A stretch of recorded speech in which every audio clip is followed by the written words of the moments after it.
কুন্তি বলছে, ছি ভীম ছি, তুই নিজের পেটটাই চিনলি, তুই নিজের পেট ছাড়া আর কিছু চিনিস না বাবা, তুই নিজের পেট ছাড়া আর কিছু চিনিস না।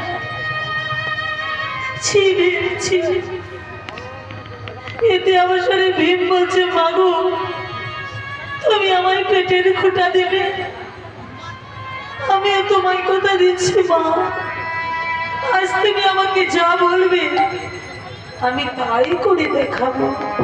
পারবি পারবি বাবা, তুই পারবি?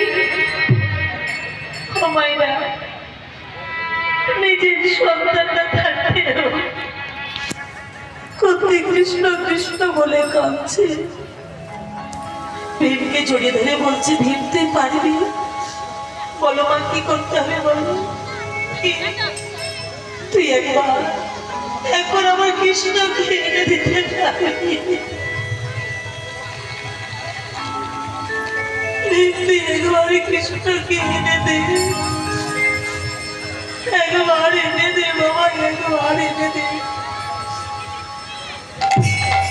ভীম তখন মায়ের কথা শুনে হাসছে। মা, এই ছোট্ট কথা সখাকে আনতে হবে? তুমি তুমি একটুখানি অপেক্ষা করো, আমি এক্ষুনি কৃষ্ণকে এনে দেখাচ্ছি। তবে তুমি আমায় কথা দাও মা, আমি আমার সখাকে এনে তোমার কাছে দেব, কিন্তু তুমি আমায় পেট ভরে খেতে দেবে? বলো মা, তুমি আমায় পেট ভরে খেতে দেবে? ও মা, পেট পুড়ে মানে বলছি পেট ভরে খেতে দেবে, আমার উদর পরিপূরণ করে দেবে, আমি তোমার কৃষ্ণকে এনে দেখাবো।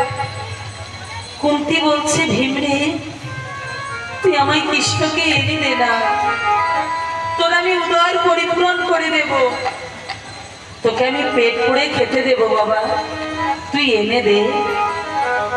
মায়ের সম্মুখে দাঁড়িয়ে ভীম কি করলো জানেন মা? ভীমের কাছে কি থাকে বলুন তো মাইনা? গদা। ওই গদাটা কত ওজন জানেন মা? 80 মণ। ভীম মায়ের সম্মুখে দাঁড়িয়ে ওই 80 মণ গদাটিকে বাবা ছুঁড়ে দিল। আর 80 মণ গদাটিকে যখন ছুঁড়ে দিয়েছে, ওই 80 মণ গদাটি কাঁপতে কাঁপতে কাঁপতে কাঁপতে ভীমের মাথায় পড়তে যাবে। কিন্তু ভগবান যে অন্তর্যামী গো, আপনারা কে কি মনে মনে চিন্তা করছেন আমি কি বলতে পারবো মা? না আমি মনে মনে কি ভাবছি আপনারা বলতে পারবেন? না, কেউ পারবেন না।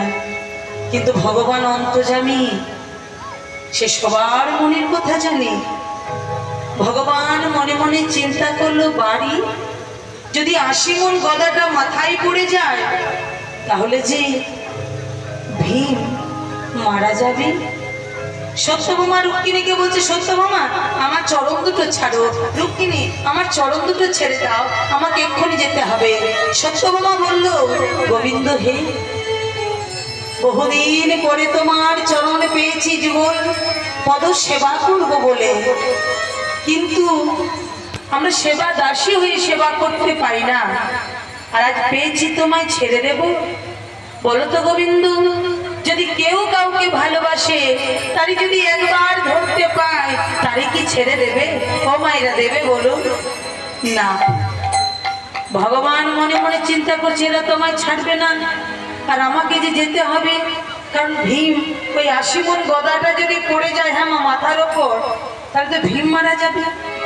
তখন সে জোর করে কৃষ্ণ সত্যভামা রুক্মিণীর কাছ থেকে বাবা ছুটতে ছুটতে ছুটতে ছুটতে চলে এসে যেই না গদাটা পড়তে যাবে, কৃষ্ণ এসে গদাটিকে ধরলো। নিতাই গৌর হরি বল, হরি বল। মনে রাখবেন মা, যতক্ষণ টাকা পয়সা থাকবে বন্ধু বান্ধব অনেক মিলবে, তারপর যখন কিছু থাকবে না রাস্তায় হাঁড়ি খেয়ে পড়ে যাবেন, কেউ থাকবে না ভাই, কেউ থাকবে না বাবা, সেদিন কেউ থাকবে না। কিন্তু যার নাম শুনছেন, যেদিন কেউ থাকবে না সেই শয্যায় সেদিন সে এসে দাঁড়াবে। তা যেই না 80 মণ গদাটিকে ধরেছি, ভাবাবেশে পদকর্তা এই ভাব লক্ষ্য করে কি বলছে জানিন মা, কুন্তী আশ্চর্য হয়ে গেল। কৃষ্ণ কৃষ্ণ দ্বারকা হতে চলে এসেছে। তোর মহাজন লিখছে, ওগো রাখে হরি তোমারে কেরে, মরে হরি তো রাখে বিশ্বজুড়ে যাহার লীলা। কোথায় আছে মাইরা? আছে মোদের অন্তরে। হরি বল, জয় রাধে।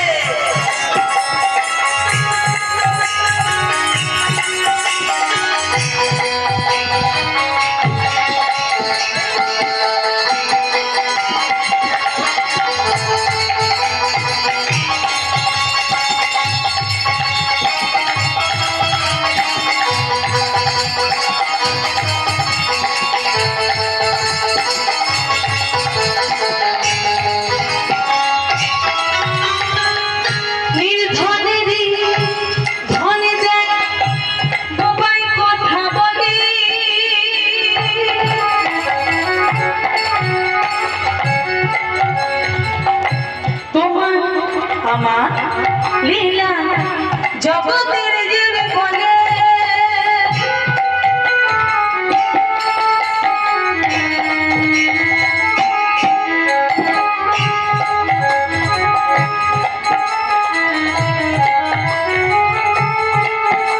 যার ধন সম্পত্তি নেই, আমার যদি মাথা পেতে পাও, সে যদি চায়, মনে রাখবি এত দেবে রাখার মতো জায়গা থাকবে না। নিতাই গৌর হরিবল। নির্ধনেরই ধনী দেয় বোবাই কথা বলে,